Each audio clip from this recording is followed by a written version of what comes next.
Hello दोस्तों, स्वागत है आपका इस वीडियो में। और आज की इस वीडियो में हम करेंगे कक्षा 9 का अध्याय 6 जिसका नाम है रेखाएं और कोण, जो कि मैथ्स एनसीईआरटी का है। तो चलिए हम स्टार्ट करते हैं। और ये हमारा पार्ट 2 वीडियो है, इंट्रोडक्शन यानी परिचय का। इससे पहले मैंने पार्ट 1 का वीडियो बना दिया है। अगर आपने वो वीडियो नहीं देखा है तो उस वीडियो को आप इस वीडियो के लास्ट में देख सकते हैं, क्योंकि वो वीडियो जो है वो इस वीडियो से लिंक्ड है, क्योंकि उसमें बताएगी जो बातें हैं इंपॉर्टेंट, वो इस वीडियो में बताएगी इंपॉर्टेंट बातों से लिंक्ड है। इसीलिए मेरा सजेशन है कि आपको उस वीडियो को देखना चाहिए। तो चलिए हम स्टार्ट करते हैं। इसमें हम सबसे पहले बात करते हैं मोस्ट इंपॉर्टेंट पॉइंट्स की, कि हमारा आता है इसमें पूरक कोण। दोस्तों, इससे पहले हमने पार्ट 1 वाली वीडियो में बात किया था कि कोणों के बारे में, कि कोण कितने प्रकार के होते हैं, कौन कौन से होते हैं। इसके अलावा हमने रेखाखंड, इसके अलावा संरेख बिंदु, असंरेख बिंदु, इसके अलावा और भी कई सारे इंपॉर्टेंट पॉइंट्स के बारे में बात किया था। तो इसमें हम बात करेंगे सबसे पहले कि पूरक कोण क्या होता है, जिसको दोस्तों हम इंग्लिश में क्या कहते हैं, कॉम्प्लीमेंट्री एंगल्स।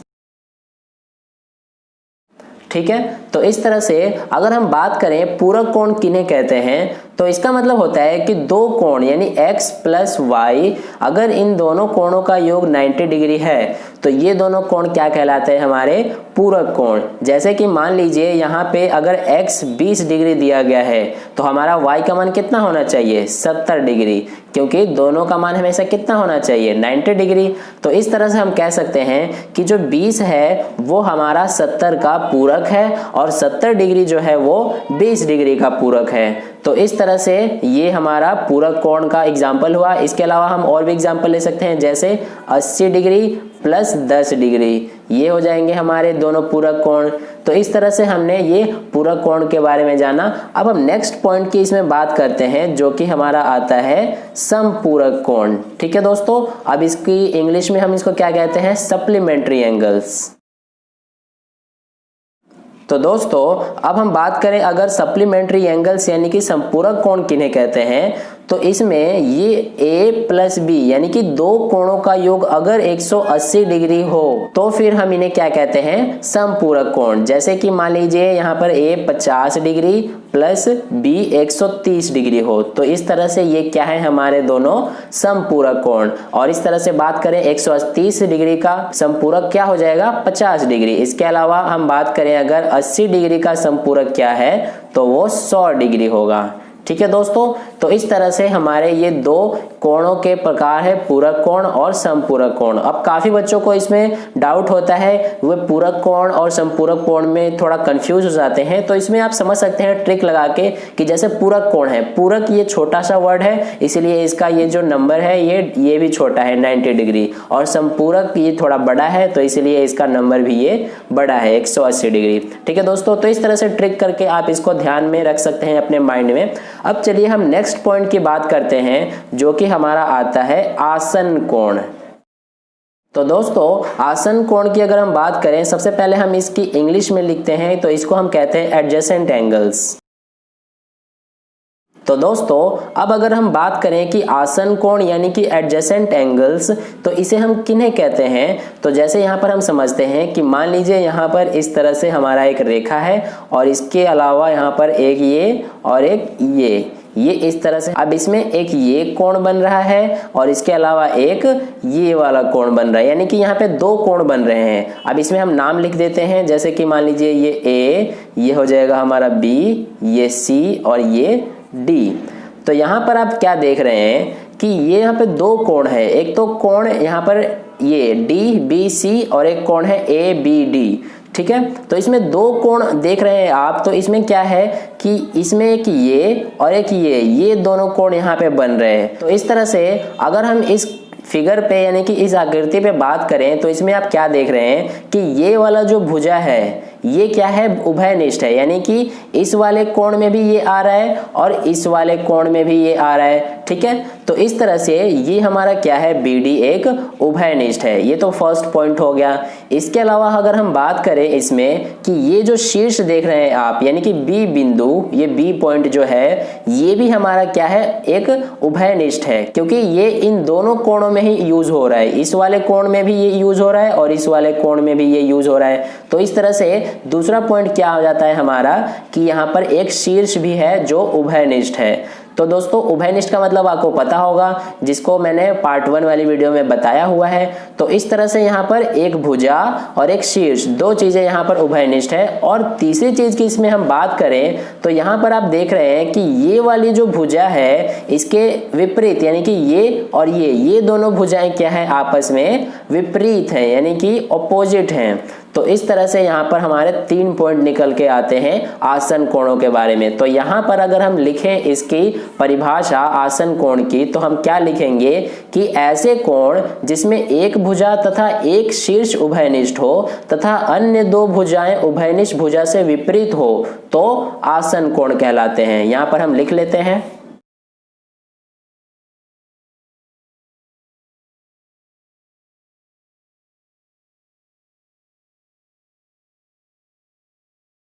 तो दोस्तों इस तरह से हमने आसन कोण के बारे में समझा और इसकी हमने ये छोटी सी परिभाषा लिखा है। अब हम नेक्स्ट पॉइंट की इसमें बात करते हैं, जो कि हमारा है कोणों का रैखिक युग्म, जिसको हम इंग्लिश में क्या कहते हैं, लीनियर पेयर ऑफ एंगल्स। तो दोस्तों अब अगर हम बात करें इस पॉइंट की, यानी कि कोणों का रैखिक युग्म की, तो इसे हम कैसे समझ सकते हैं। जैसे कि मान लीजिए यहाँ पर हम सबसे पहले फिगर से समझते हैं। यहाँ पर हमें ये एक रेखा दिया गया है, जिसके ऊपर ये अन्य एक रेखा है, जिसको आप किरण भी कह सकते हैं, ये हमें यहाँ पर दिया गया है। तो यहाँ पर हम इसको A, ये B और ये C बिंदु मान लेते हैं और ये यहाँ पे D बिंदु मान लेते हैं। अब दोस्तों इसमें आप ध्यान देना कि यहाँ पे 2 कोण बन रहे हैं, एक तो ये वाला और एक ये वाला, ठीक है। तो 2 कोण यहाँ पे जो बन रहे हैं, यहाँ पे आप क्या देख रहे हैं कि यहाँ पे ये जो रेखा है इसके ऊपर ये 2 कोण बन रहे हैं। क्यों बन रहे हैं? क्योंकि यहाँ पर एक तीसरा ये जो है, ये एक किरण इसके ऊपर गिर रहा है, ठीक है। तो इसी के कारण यहाँ पे ये 2 कोण बन रहे हैं। अब ये एक रेखा के ऊपर बन रहे हैं, तो इसलिए हम क्या कहेंगे कि एक रेखा पर एक किरण हो, ऐसे गिर रही हो, तो दोनों कोणों का योग जो होगा वो हमारा कितना होगा, 180 डिग्री का, ठीक है। क्योंकि इस तरह से ये जो पूरा होता है कोण, ये 180 डिग्री का होता है, तो इसलिए इन दोनों कोणों का माप हमेशा 180 डिग्री होगा। और इसके अलावा अगर हम दूसरे पॉइंट की इसमें बात करें तो दोनों आसन कोणों का योग जो है, ये और ये दोनों आसन कोणों का योग क्या होगा, 180 डिग्री होगा। और दूसरे पॉइंट की इसमें अगर हम बात करें तो 2 आसन कोणों का योग 180 डिग्री है, तो उभयनिष्ठ भुजा एक ही रेखा होगी, यानी कि ये। तो इस तरह से इसमें हमने 2 बातें देखा। तो ये दोनों जो बातें हैं ये रैखिक युग्म अभिगृहित कहलाते हैं, ठीक है दोस्तों। हमने क्या क्या देखा इसमें कि पहला ये कि एक रेखा पर अगर एक किरण गुजर रहा हो, यानी कि इसके ऊपर गिर रहा हो, तो दोनों जो कोणों का योग है वो 180 डिग्री होता है। और दूसरा कि 2 आसन कोणों का योग अगर 180 डिग्री है तो उभयनिष्ठ भुजा एक ही रेखा होगी, ठीक है दोस्तों। तो इस तरह से यही 2 हमारे पॉइंट क्या कहलाते हैं, रैखिक युग्म अभिगृहित कहलाते हैं। अब अगर हम इसकी परिभाषा लिखें तो यहाँ पर हम लिखेंगे कि यदि 2 आसन कोणों का योग 180 डिग्री हो तो उन्हें रैखिक युग्म कहा जाता है।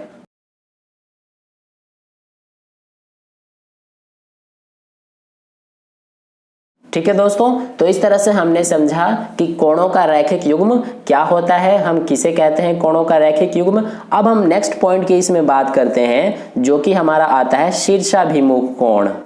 तो दोस्तों शीर्षाभिमुख कोण की बात करें हम, तो इसको इंग्लिश में हम वर्टिकली अपोजिट एंगल्स कहते हैं, ठीक है दोस्तों। तो अब इसको हम जरा समझते हैं कि शीर्षाभिमुख कोण हम किसे कहते हैं। तो यहाँ पर हम देखते हैं कि जैसे यहाँ पर फिगर के थ्रू हम समझते हैं। जैसे मान लीजिए ये हमारे पास यहाँ पे ये एक आकृति दी गई है, जिसमें ये हमारा हो जाता है A, ये हो जाएगा इसमें B, ये हो जाता है यहाँ पे, इसको मान लेते हैं C और ये D, ठीक है। तो इसमें आप अगर देख रहे हैं तो यहाँ पर आप देखेंगे कि ये वाला कोण और ये वाला कोण, इसके अलावा ये और ये वाला कोण, ध्यान देना इस पे जरा कि इसमें देखिए, इसको मान लेते हैं हम, ये जहाँ काट रहे हैं उसको O बिंदु मान लेते हैं, ठीक है। तो इस तरह से यहाँ पे आप देख रहे हैं कि 2 रेखाएं हैं, वो आपस में एक दूसरे को काट रहे हैं, और काटने के बाद जो यहाँ पर 4 कोण बन रहे हैं, उसमें ये जो 2 आमने सामने के जो कोण हैं ये क्या होते हैं, इसी को हम शीर्षाभिमुख कोण कहते हैं। जैसे कि यहाँ पर ये वाला कोण इसके बराबर और ये वाला कोण इसके बराबर, तो इस तरह से ये क्या है, आपस में शीर्षाभिमुख कोण है, ठीक है दोस्तों, ये आई होप आपको समझ में आ गया होगा। अब इसको हम बात करेंगे, जैसे कि यहाँ पर ये वाला कोण AOD, तो कोण लिखेंगे AOD बराबर होगा किसके, इसके COB, यानी कि कोण COB के। इसके अलावा इसमें AOC, यानी ये कोण AOC बराबर होगा इसके कोण DOB के, कोण DOB। ठीक है, तो इस तरह से ये हमारे शीर्षाभिमुख कोण होते हैं। अब अगर हम इसकी परिभाषा लिखने की बात करें तो हम इसको लिखेंगे कि जब दो सीधी रेखाएं एक दूसरे को काटती हैं तब आमने सामने के बने कोण ही शीर्षाभिमुख कोण कहलाते हैं। यहां पर हम इसको लिख लेते हैं।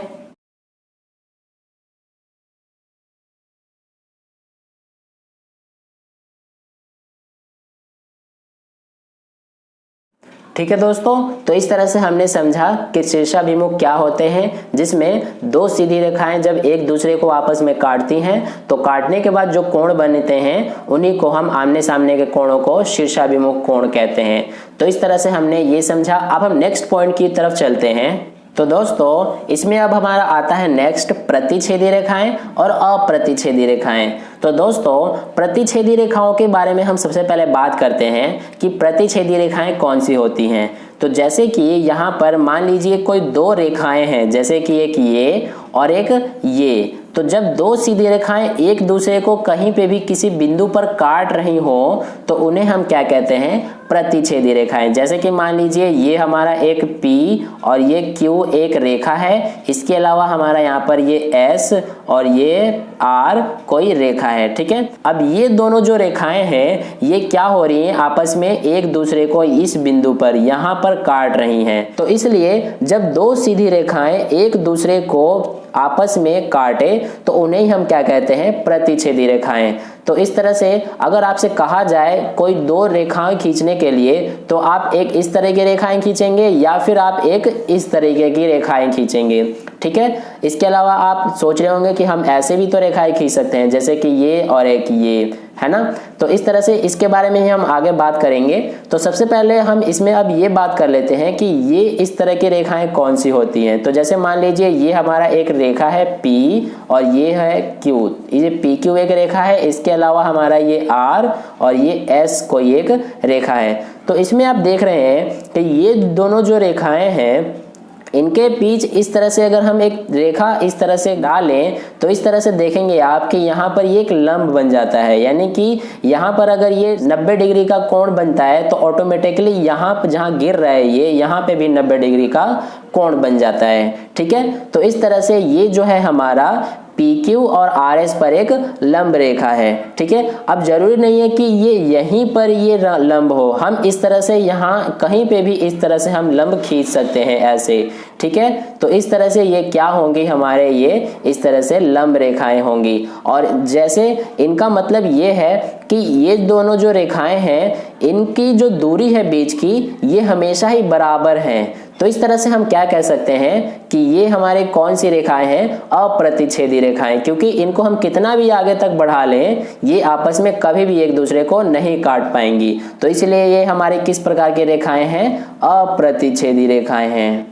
दोस्तों इसको हम अप्रतिच्छेदी रेखाओं के अलावा इसको हम समांतर रेखाएं भी कहते हैं, क्योंकि समांतर रेखाओं का मतलब क्या होता है कि जो आपस में रेखाएं कभी एक दूसरे को काटे ना और जितना भी अनंत तक हम उसको बढ़ा लें और उनके बीच की दूरी हमेशा ही बराबर हो। तो इसलिए इन रेखाओं को अप्रतिच्छेदी रेखाएं या फिर समांतर रेखाएं हम इनको कहते हैं। तो दोस्तों इस तरह से ये हमारी दो प्रकार की रेखाएं हैं। अब हम नेक्स्ट बात कर लेते हैं। इसमें ये जो एक रेखा है इस प्रकार की, तो इसमें भी आप देख रहे हैं कि इसको अगर हम कितना भी आगे तक बढ़ा लें, ये हम इसको आगे बढ़ाते हैं इस तरह से, तो यहाँ पर आप देखेंगे कि इसको आगे बढ़ाने पर ये एक दूसरे को काट रही है आपस में। ठीक है, तो इस तरह से जब आपस में एक दूसरे को काटेंगी तो ये भी किस प्रकार की रेखाएं हो जाती हैं, यही प्रतिच्छेदी रेखाओं की। ठीक है, तो इसलिए यहाँ पर दो प्रकार की ही रेखाएं होती हैं, एक तो प्रतिच्छेदी रेखाएं या फिर एक अप्रतिच्छेदी रेखाएं। तो इस तरह से दोस्तों ये हमारा जो मेन इंपॉर्टेंट पॉइंट्स है इस चैप्टर से रिलेटेड उनको हमने इस वीडियो में पार्ट 1 और पार्ट 2 करके कवर किया है। आई होप आपको अच्छे से समझ में आया होगा दोनों पार्ट के वीडियो जो इसमें मैंने इंपॉर्टेंट पॉइंट्स बताए हैं, और आपको वीडियो अच्छा लगा होगा। अगर वीडियो अच्छा लगा है तो वीडियो को लाइक कर देना, और अगर आप पहली बार वीडियो को देख रहे हैं तो चैनल को सब्सक्राइब करके नोटिफिकेशन बेल आइकन प्रेस कर लेना, ताकि अगली वीडियो जैसे ही मैं अपलोड करूं उसका नोटिफिकेशन सबसे पहले आपको मिले। और अपने दोस्तों के साथ इस वीडियो को ज्यादा से ज्यादा शेयर करना, ताकि उन्हें भी इससे हेल्प मिले। तो मिलते हैं नेक्स्ट वीडियो में प्रश्नावली 6.1 के साथ। धन्यवाद।